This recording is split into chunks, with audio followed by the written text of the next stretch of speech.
Let's talk about the philanthropy because of this juice brand, you are in schools, you advocate in the community for health and wellness, this freedom of health, this radical decision to be healthy.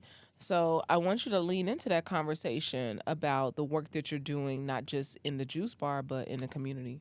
Okay. When I started the business, I just started truly and wholly wanting to honor my grandma, realizing that, dang, my grandma don't get to meet my sons, or she didn't get to see me graduate college or do any Yeah. of these Yeah. things because of food. Hmm. And starting to go to juice bars from across the country and realizing that I wasn't the customer, like I was just a transaction. It was in and out. It was very, um, it wasn't warm. There was no warmth. It was cold. It was just like, all right. And I had the disposable income, but I started getting into it, and I realized that, oh, these places don't exist for us. This wasn't, they didn't build this with us in mind. And so they can't see me when I come in here.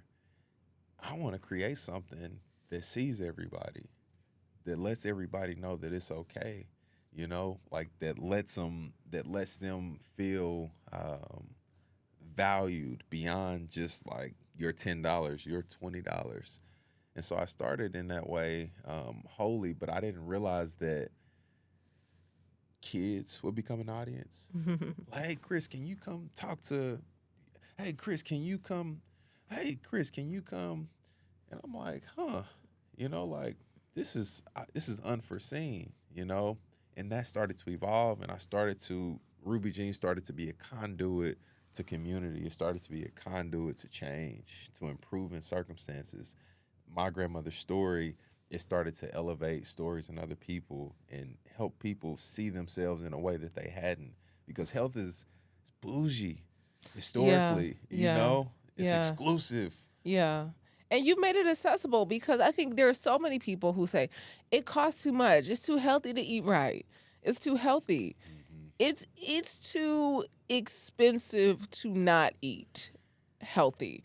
It is too expensive to not make better choices. It's going to cost you Yeah. once now. Yeah. So if you pay the cost now, it's going to cost you once. But later, it's going to cost double, because it's going to cost you and your family. And Yeah. that's some of the conversation we were having before we started. That burden is now shifted because you said it was too expensive today Yeah. to choose a healthier existence. Yeah. Now you're making your family, they have to pay a Yeah. secondary cost. Yeah. And so, yeah. Do you get pushback from when you go into the community to talk about health and wellness? What's the pushback that you get? I don't get much pushback anymore. That's so good. I don't get much Yeah. pushback anymore because I never started like, hey, will you buy my juice for the next 39 minutes? You can get two for the price of one.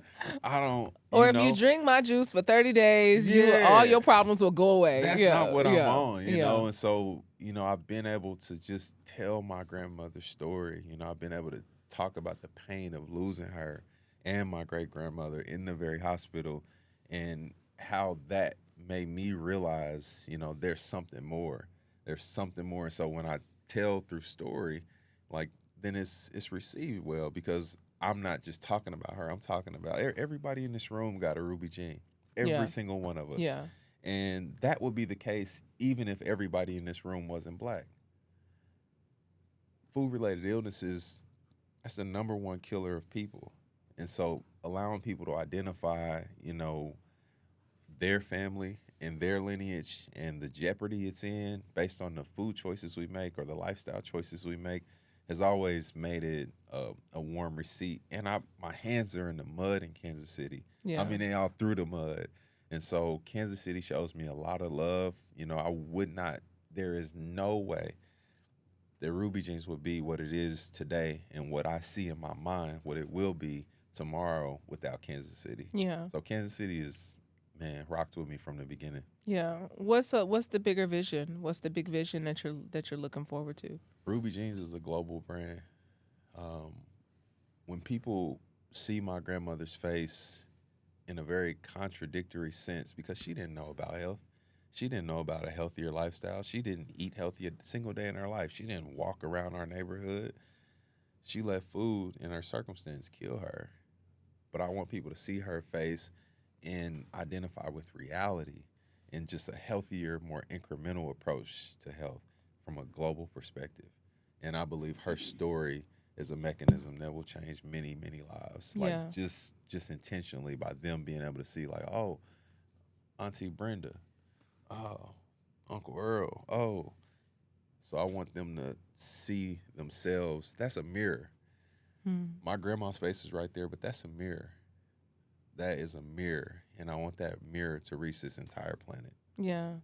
You said incremental changes. What are some things that people how can they implement incremental changes in their everyday life that they can see some real health changes? And you are not a doctor. So for all the people who going to say, he ain't no doctor. He know he ain't no doctor. So shut your mouth, okay? I already know you're going to get in the comments. He ain't no doctor. What study? What did he, what medical journal? Yeah. No, I think that in general, the health industry is viewed as like an absolute, right? You are healthy or you are not. Yeah. And I think that's the first shakeup. It's like the ER is super important. Healthier, healthier, just a little bit. And I think rest is one that I battle. Like sometimes it's hard to shut this down. Yeah, so, 4:00 in the morning. Yeah. But that's my special time. Yeah. That's my special time. That's between 4 and 7. I can get more done than I can get in a full day because ain't nobody messing with me. What time you going to bed, Chris? Well, I'm gonna be honest. I mean, it ranges from like 9:30 to 11:30. Yeah. My wife might be talking about something. It might go longer.